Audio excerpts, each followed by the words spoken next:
러시아 상트페테르부르크에서 모든 걸 내려놓고 서울로 간 자매가 있습니다. 한 명은 생명을 다루던 응급의학 전문의, 다른 한 명은 국제 NGO에서 일하는 외교 전문가, 엘리트 중에 엘리트였던 자매가 왜 낯선 서울에서 새로운 인생을 시작했을까요? 죽음의 트라우마, 차가운 시스템, 그리고 한국에서 만난 단 하나의 따뜻함, 무너진 삶을 일으킨 건 의외로 너무도 일상적인 어떤 것이었습니다. 당신이라면 자신의 고국, 커리어, 모든 걸 버리고 서울에서 다시 태어날 수 있나요? 이 자매의 선택, 그 모든 전환점이 지금 공개됩니다. 단 1초만 투자해주세요. 좋아요와 구독은 여러분의 한 클릭이지만 저에겐 큰 힘이 됩니다. 그럼 시작하겠습니다. 저는 러시아 상트페테르부르크에서 태어나 자란 응급의학과 전문의 소피아입니다. 상트페테르부르크를 러시아의 문화 수도라고 부르지요. 도시 전체가 고전 음악과 예술로 숨쉬고 있고 유럽풍의 건축물이 줄지어 선 거리에서는 계절이 바뀔 때마다 다른 색깔의 감성이 피어납니다. 그런 아름다운 도시에서 저는 모두가 부러워하는 집안에서 자랐습니다. 아버지는 문학을 가르치는 교수님이셨고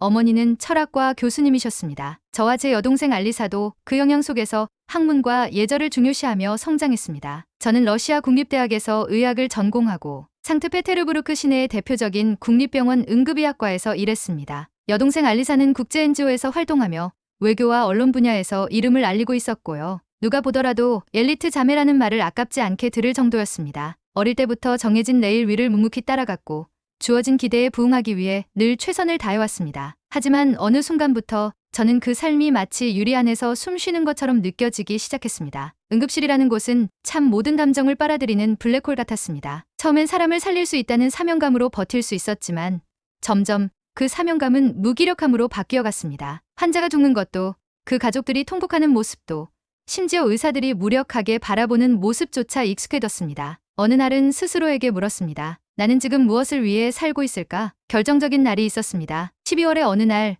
폭설이 내려 길이 꽁꽁 얼어붙었던 밤이었어요. 응급실로 한 아이가 실려왔습니다. 7살 여자아이였는데 복부에 총상을 입고 있었습니다. 총알은 간과 신장을 동시에 관통했고 이미 실려올 때부터 맥박은 희미했어요. 문제는 장비와 인력 구둑이었습니다. 제대로 된 수혈 장비도 수술을 도울 수 있는 인력도 없었습니다. 수술실은 이미 다른 긴급 환자들로 가득 찬 상황이었고 저는 그 작은 아이를 눈앞에 두고 할 수 있는 게 아무것도 없었습니다. 결국 아이는 제 손에서 숨을 거뒀습니다. 더 충격적이었던 것은 그 아이가 바로 우리 병원에서 함께 일하던 간호사 나탈리아 씨의 딸이었다는 사실이었습니다. 늘 밝은 웃음으로 제게 인사해주던 그 아이 이름은 아냐였어요. 나탈리아 씨는 딸의 시신을 끌어안고 울부짖었습니다. 소피아 씨, 왜 아무도 우리 애를 살리지 못했나요? 그 목소리, 그 눈물, 그 공허한 눈빛은 아직도 제 기억에서 사라지지 않습니다. 그날 이후 저는 병원에 출근하지 못했습니다. 사직서를 제출했고 정신과 치료를 받기 시작했습니다. 의사로서의 자존감은 산산이 부서졌고 사람을 살리기 위해 시작한 직업이 사람을 지키지 못했다는 자책감에 매일 밤 잠을 이룰 수 없었습니다. 저희 가족은 당황했고 특히 여동생 알리사는 저를 다시 일으키기 위해 여러 조언을 해주었습니다. 언니, 너무 오래 참았어. 이젠 좀 쉬어야 해. 여행이라도 가자. 바다를 보든 산에 가든 어디든 좋아. 단 하루라도 러시아가 아닌 곳에서 숨을 쉬어봐. 그 말이 아마도 제 인생의 전환점이었을 겁니다. 바로 그 즈음 병원에서 함께 일하던 한국계 의사 김재훈 씨가 조심스럽게 말을 걸었습니다. 소피아 씨, 혹시 한국에 가보신 적 있으세요?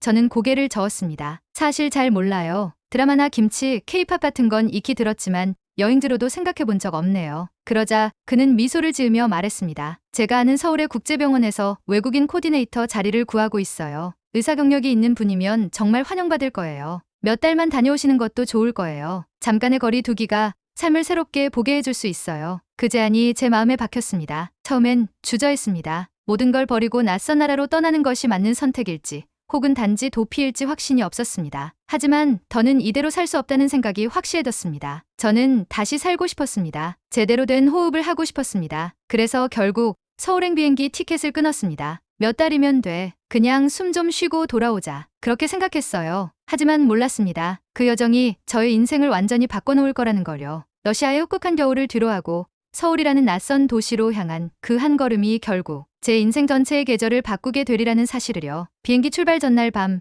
저는 짐을 싸다가 멍하니 책상 위에 놓인 의사 면허증을 바라봤습니다. 손에 들고 한참을 고민했어요. 가져갈까?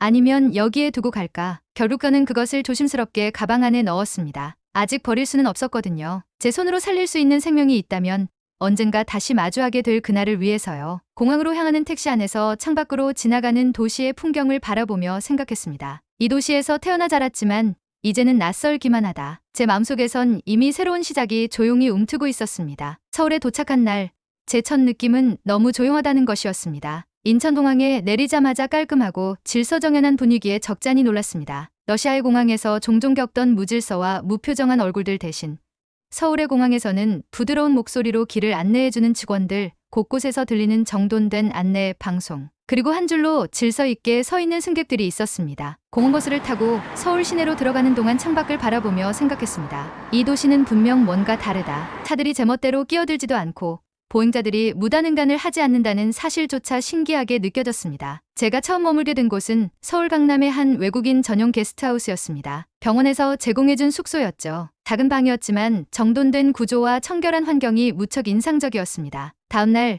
저는 서울의 국제병원에서 근무를 시작했습니다. 제 역할은 외국인 환자들이 진료를 받을 수 있도록 돕는 의료 코디네이터였고, 의사로서의 경력 덕분에 의료진과도 원활한 의사소통이 가능했습니다. 의료 시스템 자체가 철저히 디지털화되어 있어 적응하는 데에는 시간이 조금 걸렸지만 효율적인 시스템 덕분에 금세 익숙해질 수 있었습니다. 무엇보다 놀라웠던 건 병원 안팎에서 외국인을 대하는 태도였습니다. 러시아에서는 외국인이라는 이유만으로 의료 서비스를 받기 힘든 경우도 많았고, 심지어 의료진이 차별적인 발언을 하는 경우도 있었습니다. 하지만 서울에서는 오히려 외국인 환자들에게 더 세심한 배려를 보여주는 모습이 반복되었습니다. 하루는 중동 출신의 한 환자가 긴급히 응급실에 실려왔는데 의료진이 이 환자의 문화적, 종교적 배경까지 고려해 처치 순서를 조정하는 걸 보고 깊은 인상을 받았습니다. 이런 게 진짜 배려구나라고 속으로 중얼거렸습니다. 서울 생활이 어느 정도 익숙해지기 시작했을 때 저는 은우 씨를 만났습니다. 그는 병원과 연계된 한방센터에서 일하는 한의사였습니다. 처음에는 단순한 업무 협력 관계였습니다. 외국인 환자들이 한방 치료를 받을 때 통역이 필요하면 제가 돕는 방식이었지요. 그런데 어느 날 제가 독감에 걸려 고열로 병원에 출근하지 못한 날이 있었습니다. 그날 은우 씨가 손수지은 한방차를 들고 숙소까지 찾아왔습니다. 그리고 말했습니다. 멀리 타지에서 지내시는 것도 힘드실 텐데 몸까지 아프시면 안 되죠. 그의 말투는 조용하지만 깊었고 그의 눈빛은 말보다 더 많은 것을 말하고 있었습니다. 그날 이후 우리는 조금씩 더 자주 이야기를 나누게 되었고 어느 순간부터 서로의 일상에 자연스럽게 스며들었습니다. 주말마다 함께 한강을 걷고 남산에 올라 도시의 야경을 바라보며 이야기를 나누던 시간은 제 마음속 상처를 천천히 치유해 주었습니다. 그는 환자들을 대할 때도 늘 정중하고 성실했습니다. 진짜로 아픈 건 몸이 아니라 마음일 수도 있어요. 그의 이 말은 마치 제 마음을 꿰뚫는 듯 했습니다. 은우 씨와 함께 시간을 보내면서 저는 처음으로 안정과 안정감이라는 것을 느꼈습니다. 러시아에서는 늘 긴장 속에 살아야 했고 특히 여성으로서 혼자 늦은 밤거리를 걷는 것은 불안함의 연속이었습니다. 하지만 서울에서는 새벽까지 병원 근무를 마치고 돌아오는 길에도 마음이 놓였습니다. 지하철은 정해진 시간에 정확히 도착했고 택시는 미터기를 켜지 않는 경우가 거의 없었습니다. 혼자 편의점에 들러 따뜻한 국물과 삼각김밥을 사 먹으며 이런 평범한 날들이 참 소중하구나 하는 생각이 들었습니다. 시간이 흐르며 제 일상은 어느새 서울에 녹아들었습니다. 출퇴근길에 만나는 익숙한 사람들, 가게 앞을 지날 때마다 인사해주는 편의점 아주머니, 병원 동료들과 나누는 점심시간의 짧은 웃음들, 이 모든 것이 쌓여 서울이 점점 집처럼 느껴졌습니다. 그렇게 서울에 정착한 지 1년이 지났을 때 은우 씨와 저는 결혼을 결심하게 되었습니다. 그의 부모님은 저를 따뜻하게 맞아주셨고 저희 부모님도 처음엔 당황하셨지만 점차 저의 목소리를 통해 변화된 제 모습을 받아들이기 시작하셨습니다. 결혼식은 소박했지만 아름다웠습니다. 한옥마당에서 열린 전통 혼례식에서 저는 한국 전통 혼례복을 입고 어깨를 곧게 펴고 섰습니다. 그리고 속으로 말했죠. 이건 단지 결혼이 아니라 제 인생의 두 번째 시작이에요. 그렇게 저는 서울을 새로운 고향이라 부르게 되었습니다. 더 이상 상트페테르부르크의 회색빛 하늘을 그리워하지 않게 되었고 병원에서 느꼈던 절망과 회의감도 점차 잊혀져 갔습니다. 한국에서의 삶은 완벽하지는 않았지만 적어도 저에게는 살아있다는 느낌을 선물해 주었습니다. 무엇보다 제게 다시 사랑할 용기를, 웃을 수 있는 여유를, 그리고 사람을 믿을 수 있는 따뜻함을 안겨주었어요. 여전히 낯설 때도 있고 이해하지 못하는 문화도 있지만 그런 모든 것조차 이제는 삶의 일부로 받아들일 수 있게 되었습니다. 그리고 저는 확신하게 되었습니다. 한독행은 도피가 아니었다는 것을. 그것은 선택이었고 제 삶을 다시 살아내기 위한 용기였다는 것을요. 알리사는 처음 제 결심을 이해하지 못했습니다. 영상통화를 할 때마다 그녀의 표정에는 불안과 냉소가 어렸습니다. 언니, 그냥 외국에 가고 싶었던 거잖아. 왜 그렇게 극단적으로 변한 거니? 그녀의 질문에는 언니로서 의사로서 느꼈던 고통은 전혀 보이지 않았습니다. 그녀는 제게 물었습니다. 한국에서 뭐가 그렇게 다르길래? 그럴 때마다 저는 조용히 서울에서 겪은 일들을 설명했습니다. 질서 있는 시스템, 환자를 사람으로 존중하는 태도, 거리의 안전과 편리성, 그리고 은우 씨의 따뜻한 말투와 책임감에 대해요. 하지만 그 말들이 모두 공허하게 들렸지요. 알리사는 단호히 말했습니다. 언니다 그냥 잠시 쉬고 오고 싶어서 떠난 건데 왜 거기서 일을 하고 결혼까지 하는 거야? 이런 날들이 반복될수록 제 마음도 무거워졌습니다. 여동생에게 제 선택을 인정받고 싶었지만 그녀의 태도는 차갑기만 했고 뿌듯함보다는 죄책감이 커졌습니다. 어쩌면 언니로서 자매로서 실패한 걸까라는 생각이 들었지요. 그때 마침 국제 NGO 프로젝트가 있었습니다. 알리사는 그것을 계기로 서울에 한 달 동안 단기 체류하게 되었어요. 그런데 그녀가 실제로 서울에 도착하자마자 제가 겪은 것과 비슷한 충격에 빠지기 시작했습니다. 첫 번째 날 그녀는 모처럼 만나본 서울의 거리에서 한 손에 커피, 한 손에 스마트폰 지도를 들고 목적지를 찾았습니다. 그때 그녀가 저에게 메시지를 보냈습니다. 언니, 이거 진짜 대단해. 사람들이 다 줄 서서 기다리잖아. 러시아에선 상상도 못할 일인데. 하루가 지나자 지하철역에 도착한 알리사는 정해진 방향에 따라 걷는 시민들, 문이 열리자 양옆으로 바로 타는 승객들, 그리고 도움을 받을 때마다 온화하게 감사합니다라며 인사하는 이들의 태도에 감동했습니다. 본인은 의도치 않았지만 매번 그 모습을 보고는 이게 진짜 문화라는 거구나 라고 혼잣말을 했습니다. 그뿐 아니라 NGO 동료들과의 협업에서도 변화를 느꼈습니다. 중요한 회의가 예정되어 있던 어느 날, 회의 시작 30분 전에 모두가 도착했고 프레젠테이션 자료는 거의 실수 없이 준비되어 있었습니다. 회의 도중에는 누구도 휴대폰을 만지지 않았고 상대방의 발언 중엔 고개를 끄덕이며 집중했습니다. 알리사는 러시아에선 이런 게 상상도 안 돼. 항상 시간이 늦고 약속을 소홀히 여기며 서로의 의견을 직접적으로 비판하는 문화였어라고 말했습니다. 그녀의 목소리에는 놀라움과 감탄이 섞여 있었고 뿌듯함은 분명히 제게로 향했지만 그 얘기를 들으면 적잖이 가슴이 벅찼습니다. 또 하루는 서울의 한 국제교육원에서 준석 씨라는 한국 청년을 만났습니다. 그는 알리사에게 한국어를 가르쳐주고 서울 문화를 설명해 주었습니다. 담담하지만 친절한 그의 태도는 온화했고 자신이 하는 일에 대한 자부심이 묻어났습니다. 그는 알리사에게 자신이 좋아하는 책, 좋아하는 장소들을 소개하며 진지하게 이야기를 나눴고 가끔 한국에서 여기 오면 꼭 경험해봐야 해요 라며 작은 여행까지 제안했습니다. 그 모습은 제 은우 씨와 닮은 듯해 알리사는 그에게 점점 마음이 열리기 시작했습니다. 알리사는 저에게 이렇게 말했습니다. 언니, 미안해. 처음엔 언니가 도망쳤다고 생각했는데 그게 아니었어. 언니가 진짜 살고 싶어서 떠난 거였다는 게 지금은 확실해. 그리고 나도 여기를 떠나기 싫어. 그녀의 그 말에 저는 말 없이 손을 잡았고 울컥했지만 참았습니다. 단기 체류가 끝나갈 무렵 알리사는 결심을 말했습니다. 언니, 나도 여기 남을래. 러시아에서 재개발 프로젝트는 내려놓을 거야. 그리고 그렇게 그녀도 서울에서 새로운 삶을 시작했습니다. NGO 일도 계속하면서 무엇보다 준석 씨와 깊은 인연을 맺어가며요. 언니와 동생, 두 자매는 모두 이 낯선 도시에서 다시 태어나고 싶었던 거였구나. 불확실한 러시아의 미래보다 사람을 존중하고 삶을 만나는 이곳에서 그 가능성을 찾고 싶었던 거였어. 그렇게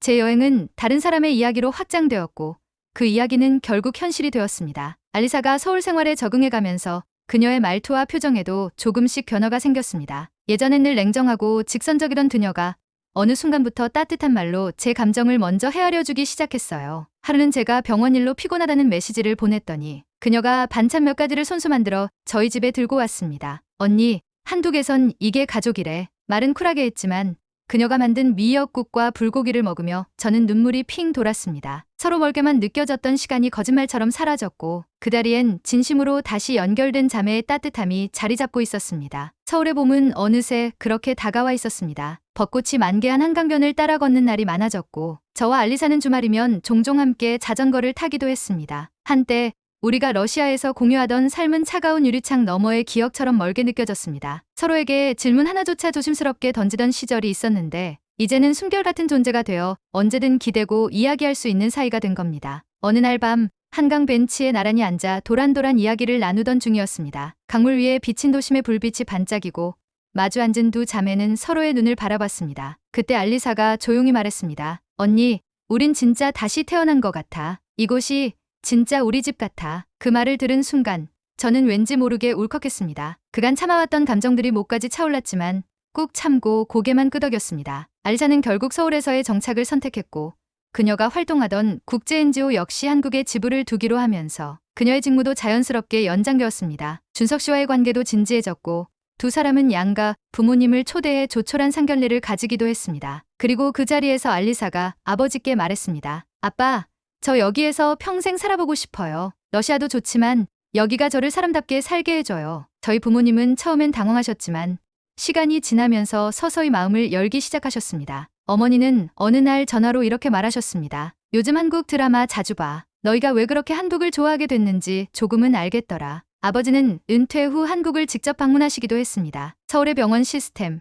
교통 질서, 거리의 청결함, 음식 문화, 시민들의 태도까지 모든 것에 깊은 인상을 받으셨고 마지막 날 호텔에서 이렇게 말씀하셨습니다. 소피아야, 알리사야, 너희가 왜 이곳을 선택했는지 이제야 정말 알겠다. 그날 저녁 온 가족이 함께 한 식당에서 저녁을 먹으며 서로 웃고 떠들었던 시간이 아직도 생생합니다. 예전 같았으면 사소한 문화 차이나 언어 문제로 갈등이 있었을지도 모를 상황들이 이제는 가족을 더욱 간단하게 엮어주는 시간이 되었습니다. 저희 부모님도 점차 한국 문화에 익숙해지셨고 심지어 한복을 입고 사진을 찍으며 즐거워하셨습니다. 그 모습은 저에게 말로 다 표현할 수 없는 감동이었습니다. 이제 저희 자매는 모두 한국에서 살고 있습니다. 저는 은우 씨와 함께 아담한 아파트에 살고 있고 병원에서는 여전히 외국인 의료 코디네이터로 근무 중입니다. 알리사는 국제 NGO 지부에서 한국인 동료들과 협업하며 국내외 프로젝트를 진행하고 있고 그녀의 한국어 실력도 날이 갈수록 유창해지고 있습니다. 우리는 가끔씩 러시아로 돌아가고 싶지 않냐는 질문을 받지만